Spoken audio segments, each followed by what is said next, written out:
Comprehension में सवालों को आंसर करे तो ना ऑर्डर में करे, सीक्वेंस में करे। तो बड़ी आसानी से इन टॉपिक्स में से जो आपको पेपर में दिया जाएगा, अपना लिखा हुआ बेटा एक बार जरूर पढ़ के देखना, जो तुम सोच रहे हो कि तुम वही लिख रहे हो कि नहीं। तुमने क्वेश्चन पेपर तुम्हारी मर्जी से दिया, मैं आंसर शीट मेरी मर्जी से दूंगा ना जी ना। पॉजिटिव एटीट्यूड के साथ आगे बढ़िए। हाँ, मुझे ये आता है, मुझे ये करना है।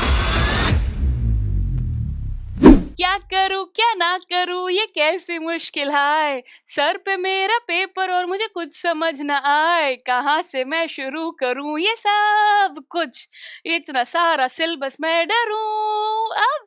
Hello and a very very warm welcome to all my dear lovely students. I hope सभी मेरे प्यारे बच्चा लोग जोरों शोरों से तैयारी कर रहे हैं, और फिर भी मन में ये डर, ये कंफ्यूजन आ ही जाता है कि कैसे करे, क्या करे, कहाँ से शुरू करे। सर पे पेपर आ चुके हैं, इतने सारे सब्जेक्ट्स है, how will we do it.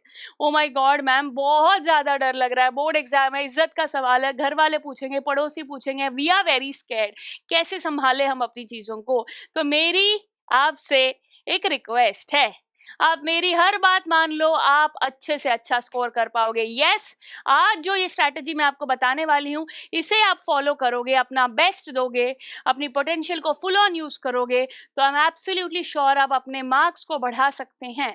अब भी वक्त है बेटा जी, प्लीज इस वक्त को बर्बाद ना करें, बाद में बड़ा पछताएंगे। सो क्या कुछ करना है, February 26 को हम सभी जानते हैं हमारे इंग्लिश का बोर्ड एग्जाम है। क्या टेक्निक अपनाए, कैसे हम करें। मैम मुझे तो यही नहीं पता कि कैसे सवाल आएंगे, मैं तो बस ना पूरे साल लिटरेचर पढ़ता रहा, कभी ग्रामर करता रहा, ग्रामर से डर लगता है, ग्रामर से डर लगता है बोल बोल के मैंने ठीक से ध्यान ही नहीं दिया चीज़ों पर। कॉम्प्रिहेंशन तुक्के में कर देता हूँ मैं, और लिटरेचर में कभी कुछ याद आ गया तो ठीक है, नहीं आया तो भी ठीक है। मैं पेपर में जाके पहले अटेम्प्ट क्या करूंगा, इन सभी सवालों के जवाब आपको मिलने वाले हैं मेरे प्यारे बच्चों। तो सबसे पहले मैं आपको बताना चाहूंगी, हमारा बोर्ड एग्जाम कितने मार्क्स का होता है बेटा, हम सभी जानते हैं 80 मार्क्स का। Right my dear students, 80 marks का बोर्ड का पेपर है, जिसमें जनरली 3 सेक्शंस होते हैं। ओके, सेक्शंस कौन से होते हैं बेटा, reading section, okay, second section में होता है ग्रामर और राइटिंग सेक्शन, और थर्ड सेक्शन में लिटरेचर पार्ट होता है। ये सभी जानते हैं हम, क्योंकि हम पूरे साल लिटरेचर की तैयारी करते हैं, हम कॉम्प्रिहेंशन अटेम्प्ट करते रहते हैं। ग्रामर में आपको सारे 5 टॉपिक्स करवा रखे हैं। राइट माय डियर स्टूडेंट्स, तो रीडिंग कॉम्प्रिहेंशन में 2 पैसेजेस आपको आने वाले। ग्रामर में जो हमारे टॉपिक्स है, subject, verb, concord, tenses, modals, determiners, reported speech, इन 5 टॉपिक्स में से सवाल आएंगे। आपको राइटिंग सेक्शन में क्या आ रहा है सिलेबस में, हमारा आ रहा है एनालिटिकल पैराग्राफ और बड़ा ही प्यारा सा लेटर राइटिंग, फॉर्मल लेटर लिखना है हमें। और फिर बारी आई लिटरेचर की, तो हमारी किताबें कौन सी हैं बेटा, हम सभी जानते हैं, first flight and footprints without feet. तो डिलीटेड चैप्टर्स आप सभी जानते हो कि 100 ड्रेसेस सिलेबस में नहीं है, हैक ड्राइवर सिलेबस में नहीं है। राइट माय डियर स्टूडेंट्स, तो डिलीटेड सिलेबस की अपने को टेंशन करनी है नहीं, और हमें अपना पूरा सिलेबस को फिनिश करना होगा। 10 पोएम है जो आपको करनी है, और फर्स्ट फ्लाइट के 9 लेसन, फुटप्रिंट्स विदाउट फीट के 9 लेसन, ये हो गए 18 और 10 28 लिटरेचर के लेसन होंगे जो आपको करने होंगे।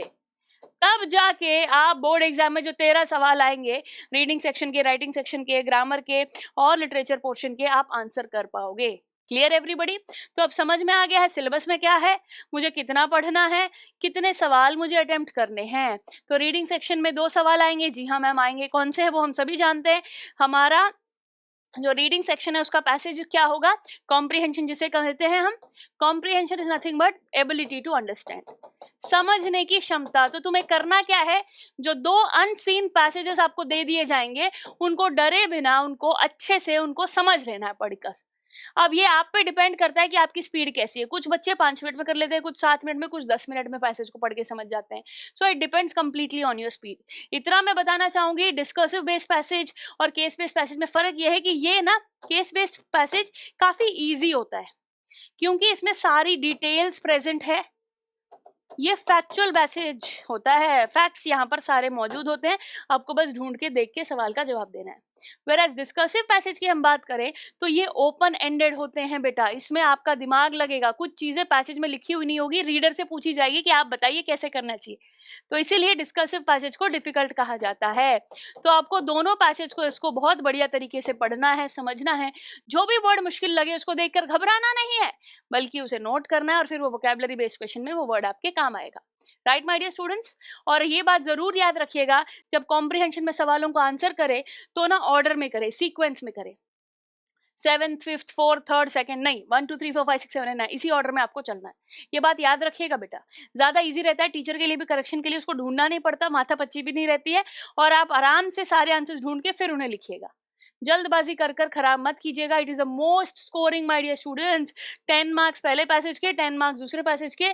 अगर कॉम्प्रिहेंशन तुमने अच्छे से कर दिया तो 20 नंबर मिल जाएंगे। ज्यादातर बच्चे इसको इग्नोर कर जाते हैं, थोड़ा ध्यान लगाओगे तो इसमें पूरे के पूरे आप स्कोर कर सकते हो। आपको अलग से सारी टेक्निक्स जो कॉम्प्रिहेंशन को सॉल्व करने के लिए चाहिए वो आपको वॉरियर के लेक्चर में बढ़िया तरीके से बता दी जाएंगी, तो आपको टेंशन लेनी नहीं है।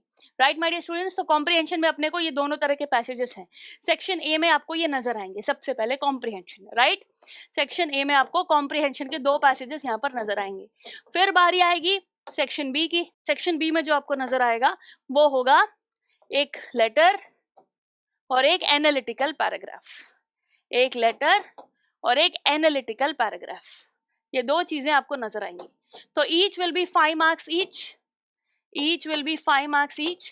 तो राइटिंग सेक्शन को कैसे इंप्रूव करना है, कैसे आपको फॉर्मेट को फॉलो करते हुए चले जाना है, और आपको बढ़िया तरीके से वर्ड लिमिट को फॉलो करते हुए इनका बढ़िया तरीके से आंसर लिखना है। मैं सजेस्ट करूंगी कि 1 पेज आपको लिखना चाहिए एग्जाम में, 1 पेज, एक पेपर एनालिटिकल पैराग्राफ के लिए और एक पेपर लेटर के लिए।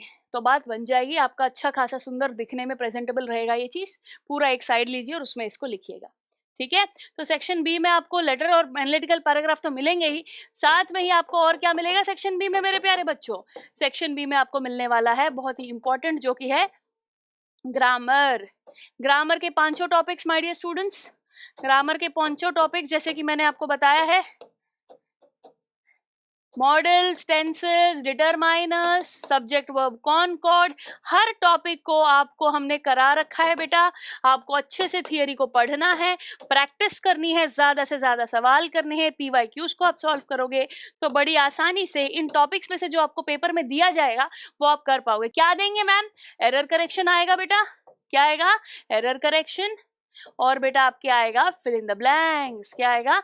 Fill in the blanks. MCQ भी आ सकता है, बस यही आना है सेक्शन बी में, ठीक है। आपको fill in the blank with suitable determiner 4 option दे सकते हैं। Fill in the blank with suitable form of verb, ये कहा जा सकता है टेंसेस के लिए। रिपोर्टेड स्पीच के लिए 2 लोगों के कॉन्वर्सेशन के बीच में ब्लैंक्स दिए जाएंगे। आपको बस ये है बेटा, हर तरह के सवाल को आंसर करने के लिए हर तरह के सवाल को प्रैक्टिस करना है। तो ये जो टॉपिक्स हैं तुम्हें पता होना चाहिए पेपर में ये आने हैं, और मैं सैंपल में बार बार हर तरह का सवाल करके देख लूं। Clear everybody? सेक्शन बी की बात हो गई है, और अब बात होगी सेक्शन सी की। अब बात होगी सेक्शन सी की, यानी कि लिटरेचर की। ओके, लिटरेचर की हमारी किताबें फर्स्ट फ्लाइट और footprints without feet. First flight में प्रोज भी है और पोएट्री भी, और फुटप्रिंट्स विदाउट फीट में हमारे 9 लेसन्स हैं जो हमने को करने होंगे। ओके, प्रोज हमारे यहाँ पर भी 9 लेसन है और यहाँ पर 10 पोएम है जो आपके सिलेबस में है। तो आपको इन सब को अच्छे से करना होगा। इनकी आपको पोएट्स के नाम पता होने बहुत ज़्यादा ज़रूरी है। किसी भी पोएम का पोएट पूछ सकते हैं, जैसे पोएम आए हर पोएम की राइम स्कीम आप खुद से बना पाओ, ये आपको आना चाहिए। ओके, एक्सट्रैक्ट बेस्ड क्वेश्चन आएंगे, शॉर्ट आंसर क्वेश्चंस आएंगे, लॉन्ग आंसर क्वेश्चंस आएंगे लिटरेचर में से। तो पूरे लेसन की सारी इंपॉर्टेंट डिटेल्स आपको पता होनी चाहिए। सारी इंपॉर्टेंट डिटेल्स आपको दिमाग में फिट करनी है। वो कैसे फिट करेंगे? ओके, एक बार मिनिमम एनसीईआरटी पढ़ी होनी चाहिए, बिना एनसीईआरटी के नंबर नहीं आएंगे। और फिर बाकी एनसीईआरटी पढ़ रखी है, तुमको बेसिक आइडिया है, और फिर हमारी समरी जो हम वॉरियर में करवा रहे हैं उससे काम बन जाएगा। Clear everybody? तो ये 3 सेक्शंस है जो हमारे पेपर में दिए जाएंगे। अब आप बोलोगे मैम क्या हम इसी ऑर्डर में पेपर दें, सेक्शन ए, बी और सी? इट डिपेंड्स बेटा। मेरे आपसे एक प्रोडक्टिव ऑर्डर मैं आपके साथ डिस्कस करने वाली हूँ, और वो ऑर्डर है ये। वो ऑर्डर है ये, जरा गौर से देखिएगा इस ऑर्डर को। पहले आप ऑर्डर करोगे सेक्शन सी, फिर सेक्शन बी और सेक्शन ए। ये ऑर्डर आपके लिए बेस्ट रहेगा, प्रोडक्टिव रहेगा। ज्यादातर बच्चे इस ऑर्डर को, मैंने इतने सालों में पढ़ाया है और बच्चों को देखा है, तो बेस्ट यही फॉर्मेट रहता है। क्योंकि क्या है ना, पूरे साल आपने सबसे ज्यादा क्या पढ़ा है? लिटरेचर पढ़ा है। तो क्योंकि पूरे साल लिटरेचर में, कहानियों में, पोएट्स के नाम याद करने में, किसने किसको कितने पैसे दिए, किसने कितने पैसे चुराए, इतनी सारी डिटेल्स आप याद रखते हो, पोएम्स के बारे में आप समझते हो, मुश्किल मुश्किल पोएम्स को आप पढ़ते हो पूरे साल, तो वो सारी चीजें भूल ना जाए इस बात का डर होता है। तो जाते ही सबसे पहले लिटरेचर अटेम्प्ट कर दो, बढ़िया तरीके से सभी सवालों को आप अटेम्प्ट कर दोगे तो बात बन जाएगी। हाँ जी, फिर आप आओगे ग्रामर पोर्शन पर, फिर आप आओगे राइटिंग सेक्शन पर और फिर कॉम्प्रिहेंशन पर। बहुत ईजी है बेटा, पहले लिटरेचर लिख के थोड़ा थक जाओगे, थोड़ा रिलैक्स करके ग्रामर देखोगे, वन वन वर्ड के आंसर होते हैं, है ना, एमसीक्यूज होंगे, फिर इन द ब्लैंक्स होंगे। फिर आप अच्छे से थोड़ा सा फिर से अपना स्पीड बढ़ाकर अपनी राइटिंग सेक्शन में लेटर और एनालिटिकल पैराग्राफ को अटेम्प्ट कर दोगे, और आखिर में पैसेज आपके सामने है, कॉम्प्रिहेंशन को आप पढ़ोगे और अटेम्प्ट कर दोगे। तो this is the best way. और अब कुछ जरूरी बातें, ये तो पता चल गया कि कौन से सेक्शन में क्या होता है, पहले कौन सा सेक्शन अटेम्प्ट करना है और फिर बाद में कौन सा। अब कुछ चीज़ों का खास हमें ध्यान रखना होगा, और वो ये है मेरे प्यारे बच्चा लोग, एनालिटिकल पैराग्राफ और लेटर राइटिंग में बच्चे बहुत ज़्यादा डरते हैं, बहुत ही ज़्यादा डरते हैं। तो उसके लिए बेटा अपने को अपनी राइटिंग स्किल्स पे फोकस करना है। ये आपको सबने कह रखा होगा, बढ़िया वोकैबुलरी होनी चाहिए आपकी, आपकी एक्यूरेसी ठीक होनी चाहिए, सेंटेंस बढ़िया तरीके से बनना चाहिए, टेंसेस जैसे कि हम कहते हैं सेंटेंस फॉर्मेशन आपका बढ़िया होना चाहिए, और आपका जो मुद्दा है, कंटेंट है, जो थॉट्स है, उनको ऑर्गेनाइज करके बढ़िया तरीके में आपको उन्हें प्रेजेंट करना होगा। सो present your ideas and thoughts in a proper manner. अपना लिखा हुआ बेटा एक बार जरूर पढ़ के देखना, जो तुम सोच रहे हो कि तुम वही लिख रहे हो कि नहीं। ऐसे ही लिखना शुरू नहीं करना है, लिखने से पहले एक बार दिमाग को पॉज देकर सोचो, मैं इसमें क्या क्या लिख सकता हूँ, कौन से वर्ड्स यूज कर सकता हूँ। आधे मिनट के लिए आप सोचोगे और फिर लिखोगे तो बढ़िया लिखोगे। अपनी अच्छी बेस्ट वोकैबुलरी यूज करो, और अपने ऑलरेडी इतने सैम्पल पेपर सॉल्व कर रखे होंगे, इतनी प्रैक्टिस कर रखी होगी, तो ये बड़ा ही आसान लगेगा आपको, राइट। टॉपिक देखते ही उस टॉपिक के बारे में सोचो, समझो, और फिर इन सभी चीजों का ध्यान रखते हुए उसे प्रेजेंट करोगे आप। ये बात याद रहेगी सबको, बहुत बच्चे इसी में घबराते रहते हैं। और अब बेटा जो बात आई, मैं लिटरेचर के पॉइंट ऑफ व्यू में आपको कहना चाहूंगी कि लिटरेचर में ना सवाल अलग अलग तरह के आएंगे। सबसे पहला सवाल जो होगा वो होगा एक्सट्रैक्ट बेस्ड क्वेश्चन। इसके लिए हर लेसन की एनसीईआरटी पढ़नी जरूरी है। एक्सट्रैक्ट बेस्ड क्वेश्चन एक ऐसी चीज है जिससे समरी पढ़ने से काम नहीं चलेगा। एक्सट्रैक्ट किसी भी लेसन से उठा के दे दिया जाएगा, कई बार तुम्हें पढ़ के यही नहीं समझ आएगा कि कौन से लेसन से है। जिसने एनसीईआरटी नहीं पढ़ रखी वो एक्सट्रैक्ट कौन से लेसन से है पहचान ही नहीं पाएगा। इसीलिए मैं कहती हूँ एनसीईआरटी जरूरी है। तो आपको कोई भी पैराग्राफ उठा के दे देंगे, चाहे वो प्रोज का हो चाहे वो पोएट्री का हो, तो एक सवाल प्रोज से आएगा और एक सवाल आएगा पोएट्री से। समझ रहे हो कि नहीं? आपसे सवाल पूछे जाएंगे बेटा जी, तो बहुत ध्यान से आपको करना पड़ेगा। प्रोज से भी और पोएट्री से भी आपको एक्सट्रैक्ट बेस्ड क्वेश्चंस आएंगे, और सामने आपको पढ़कर पूरा लेसन याद करना होगा, उसके आगे पीछे से भी सवाल आ सकते हैं। जरूरी नहीं हर सवाल का जवाब एक्सट्रैक्ट में मिल जाए, आपको अपना बढ़िया दिमाग लगाना पड़ेगा, थियरी जो पढ़ के गए उसको यूज करना पड़ेगा, और एक्सट्रैक्ट बेस्ड क्वेश्चंस को अटेम्प्ट करना होगा। So this is my tip to you, without NCERT it's difficult to solve extract based question. Clear? And then moving on to the short answer questions. Short answer questions आपको बेटा दिए जाएंगे first flight के और footprints without feet के। Footprints without feet में से आएंगे 3 सवाल, आपको कोई 2 अटेम्प्ट करने हैं। फर्स्ट फ्लाइट से 5 सवाल आएंगे, आपको कोई 4 अटेम्प्ट करने हैं। समझ रहे हो आप? तो 4 3s are 12 and here 2 3s are 6, तो ईच क्वेश्चन कैरीज 3 मार्क्स। तो 3 मार्क्स के क्वेश्चंस आपको आंसर करने होंगे। इसके लिए आपको समरी पढ़ी हुई बहुत काम आएगी। किसी भी लेसन में से सवाल आपसे पूछ सकते हैं, इतने सारे लेसन से कोई भी लेसन में से आपसे सवाल पूछे जाएंगे, आपको डिटेल पूछ सकती है। और यहाँ पर मेरी आपसे रिक्वेस्ट है, अगर आपको पोएट का नाम पता है, बिना पूछे भी आप लिख सकते हो, बहुत अच्छा इंप्रेशन पड़ता है, राइट। कैरेक्टर स्केच इसीलिए आपको कराया जाता है कि जब आंसर छोटा लगने लगता है, 2 ही लाइन का आंसर है, तो आप उसके कैरेक्टर के बारे में बता के जब लिखोगे तो टीचर इंप्रेस हो जाएगा। ओके, वोकैबुलरी जो लेसन में यूज की गई है वो वर्ड्स यूज करोगे तो बहुत अच्छा इंप्रेशन पड़ता है। शॉर्ट आंसर क्वेश्चंस के बाद बारी आएगी लॉन्ग आंसर क्वेश्चन की। फर्स्ट फ्लाइट में से एक सवाल लिखना पड़ेगा, फुटप्रिंट्स विदाउट फीट में से, ऐसा दिमाग मान के चलो आप, ये करना पड़ेगा अपने को।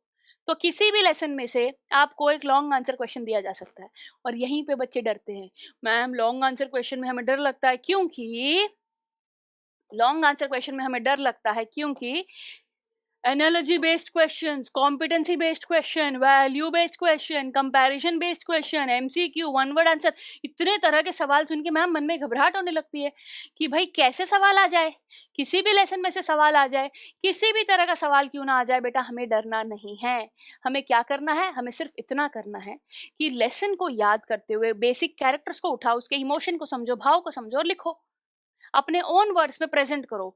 बात यह है बेटा, इन सभी क्वेश्चंस को आंसर करने का मैं एक तरीका बताती हूँ, और वो तरीका क्या है देखिएगा जरा। सबसे पहले how to attempt a question in literature. ये बहुत ज्यादा घबरा जाते हैं बच्चे। लिटरेचर में खासियत ये होती है, जैसे सवाल पढ़ा पहले उस लेसन को रिकलेक्ट करो, लेसन को रिकलेक्ट करके समझो कि किसके बारे में बात हो रही, क्या हो रहा है। रेलेवेंस होनी चाहिए, जो तुम लिख रहे हो वो रिलेटेड होना चाहिए, इधर उधर की बातें नहीं लिखनी है। जो पूछा गया उसको समझो, रिलेटेड चीजें ही लिखो। कैरेक्टर को मेंशन करो, जिस कैरेक्टर के बारे में जिक्र है उसके कैरेक्टर स्केच के बारे में बताओ, उसकी क्वालिटीज बताओ आप कि वो कैसा इंसान है, क्या है। और फिर डिटेल्स देना शुरू करो जो लेसन में दे रखी है, डिटेल्स देना शुरू करो जो लेसन में दे रखी है, ठीक है, कि वो ऐसा था, उसने ऐसा किया, उसके साथ ऐसा हुआ। एंड यस, आपकी वोकैबुलरी बहुत इंपॉर्टेंट है कि सही तरीके से यूज हो, जो लेसन में जो वर्ड्स यूज हैं वो यूज करोगे तो आपके लिए ईजी रहेगा। तो समझो इस बात को कि सवाल कोई भी क्यों ना हो, अगर कंपैरिजन बेस्ड क्वेश्चन आ गया 2 लेसन में से, अमांडा के बारे में आपसे पूछ रहे हैं और एनी ग्रेगरी के बारे में आपसे पूछ रहे हैं, अमांडा भी तकलीफ में है, एनी ग्रेगरी भी तकलीफ में है, तो सबसे पहले आप अमांडा कौन सी पोएम में से है उसके साथ क्या हो रहा है लिखोगे, फिर एनी ग्रेगरी कौन सी पोएम में से है, पोएट कौन है उसके साथ क्या हो रहा है लिखोगे, फिर दोनों को कंपेयर करोगे। ठीक है, आपको कंपैरिजन बेस्ड क्वेश्चन में क्या करना है, पहले दोनों कैरेक्टर्स को इंट्रोड्यूस करिए और फिर उनके बीच में कंपैरिजन दिखा दीजिए कि उसके साथ बहुत बुरा हुआ, ऐसे ऐसे उसकी मदर उसको नैग करती थी, प्रॉब्लम क्रिएट करती थी, है ना, और वो अपने हिसाब से नहीं जी पाती थी, उसको आज़ादी चाहिए थी, उसको शांति चाहिए थी, सुकून चाहिए था। फिर यहाँ पर आइए, एनी ग्रेगरी अपने लाइफ में एक पार्टनर ऐसा चाहती थी जो उससे प्यार करे। तो जो मोटा-मोटी चीज़ें आती हैं वैसे आपको इसको अटेम्प्ट करना है। ओके, सो हर लॉन्ग आंसर क्वेश्चन, चाहे लिटरेचर का कोई ही सवाल क्यों ना हो, रेलेवेंट होना ज़रूरी है। ठीक है, कैरेक्टर के बारे में अच्छे से जानते हो, समझते हो तो आप आंसर कर पाओगे, और जो डिटेल्स एग्जैक्टली पूछ क्या रखा है उसका आंसर आपको देना है डिटेल देते हुए। ठीक है, और यहाँ पूरा खेल वोकैबुलरी का है, ढंग के वर्ड चुनोगे तो बात बन जाएगी। Right my dear students, yes. और अब सबसे जरूरी बात, और वो ये है कि मैं आपको कुछ चीजें बताना चाहती हूँ जो आपको नहीं करनी है। आपको मैंने बता दिया कि कौन से सेक्शन में क्या आ रहा है, किन चीजों का आपको ध्यान रखना है ना, हर सेक्शन वाइज कैसे आपको पढ़ना है, एक बेसिक आइडिया मैंने आपको दे दिया है। अब बारी आएगी क्या आपको नहीं करना है। सबसे पहले ओवर राइटिंग। कई बार बच्चे ना लिखते हैं काट देते हैं, लिखते हैं काट देते हैं, ओवर ओवर, और इतना भी ना वर्ड लिमिट से ज्यादा लिख देते हैं, वर्ड लिमिट से ज्यादा, टू मच। तो 3 मार्क के सवाल के लिए आप आधा से ज्यादा पेज भर रहे हो, जरूरी नहीं है बेटा, डिसेंटली पढ़ो आप, 1/4 ऑफ द पेपर, इतना पेपर आप भर दोगे। सो ओवर राइटिंग नहीं करनी है। ओवर राइटिंग से मेरा मतलब है वर्ड लिमिट का भी, और मेरा मतलब है स्ट्राइकिंग्स और कटिंग का भी, दोनों चीजें अपने को नहीं करनी है। कई बार बच्चे ओवर कॉन्फिडेंस में, हाँ सब पढ़ के आ रखा हूं मैं, सारे लेसन आते हैं मुझे, बट लिखते वक्त चीजें याद नहीं आती, डिटेल्स मिस कर जाते हैं। अरे उस चोर का क्या नाम था, अरे अरे कुछ तो था, कुछ तो था, अरे ये जो ग्रिफिन छुप के गया था कौन से गांव में गया था, अरे पिंक विलेज में गया था। कुछ लोगों को याद आ जाती है, कुछ लोगों को नहीं आती है। ओवर कॉन्फिडेंस ले डूबेगा आपको। अच्छी खासी तैयारी भी ओवर कॉन्फिडेंस की वजह से गड़बड़ कर जाती है। हर लेसन का बेसिक आइडिया आपको है, ज्यादा ओवर सोचोगे ना इधर उधर की बातें तो फिर वो भूल जाओगे।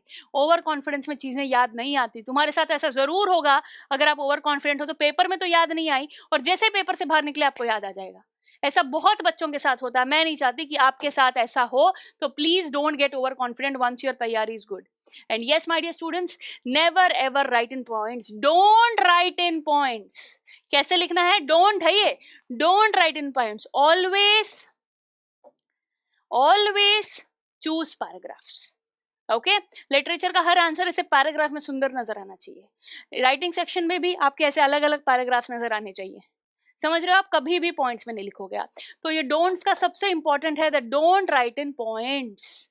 ओके, याद रहेगी ये बात, don't write in points, always you need to remember these things. ठीक है, क्या नहीं करना है ये तो मैंने आपको बता दिया, अब क्या करना है ये बता दिया जाए आपको। और क्या करना है वो ये, does, you need to write relevant answers. कई बार बच्चे ना, तुमने क्वेश्चन पेपर तुम्हारी मर्जी से दिया, मैं आंसर शीट मेरी मर्जी से दूंगा, ना जी ना, तुम्हारी मर्जी ना चलनी। यहाँ जो पूछा गया उसका जवाब दो, रेलेवेंस होना चाहिए। ठीक है, जो पूछा गया उसी का आंसर लिखना है आपको। हाँ, थोड़ा बहुत उस लेसन में से आप इंपॉर्टेंट बातें शेयर कर सकते हो, पर बिल्कुल ही ये नहीं कि मम्मी का नाम पूछा तो बोले कि चाचा के पेट में दर्द है, नहीं, ऐसे नहीं चलेगा। ठीक है, and yes my dear students, you need to follow the word limit, चाहे वो लिटरेचर हो चाहे वो राइटिंग सेक्शन हो, वर्ड लिमिट फॉलो करना जरूरी है। एंड यस, फॉर्मेट भी ऐसे उल जलूल चीजें नहीं लिखनी है, ऊपर नीचे कुछ भी। एनालिटिकल पैराग्राफ में भी बढ़िया ऑर्डर फॉलो करो, पहले बताओ किस बारे में दे रखा है, कंपैरिजन करके दिखाओ, ओके, कॉन्ट्रास्ट दिखाओ, सेम क्या है बताओ, और लास्ट में सम अप करके कंक्लूड करो। ऐसे ऊपर नीचे कुछ नहीं करना है। ठीक है, लेटर में भी ये नहीं कि पहले थैंक यू बोल दिया नहीं, ऑर्डर में चलो।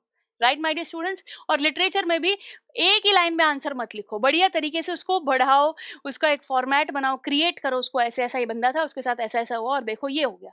Okay, properly. And yes my dear student, सबसे जरूरी, आप कोई भी सेक्शन से शुरू करो अपनी मर्जी से, सेक्शन ए बी हो सी हो, किसी भी सेक्शन से शुरू करो, बट क्वेश्चन नंबरिंग का ध्यान रखो।